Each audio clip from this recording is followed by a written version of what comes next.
مسلمان کی ہر مجلس میں اللہ کا ذکر ہونا چاہیے۔ آپ کی کوئی بھی مجلس ہے،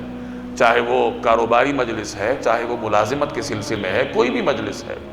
اگر اس میں پوری مجلس میں اللہ کو یاد نہیں کیا جائے گا تو حدیث میں آتا ہے کہ اس مجلس پر قیامت کے دن آپ نادم ہوں گے، آپ کو حسرت ہوگی۔ تو مسلمان کی ہر مجلس میں اللہ کا نام ہونا چاہیے۔ مجلس شروع کرتے ہوئے اللہ کو یاد کرنا چاہیے، اللہ کے نام سے مجلس کا آغاز ہونا چاہیے۔ تو اس میں یہ ہے کہ مجلس کے آغاز ہی میں جب اللہ کا نام آ گیا تو آپ کی مجلس ان بدقسمت مجالس میں شمار نہیں ہوگی جس میں اللہ کو یاد نہیں کیا جاتا، کہ آپ نے ابتدا ہی میں اللہ کو یاد کر لیا۔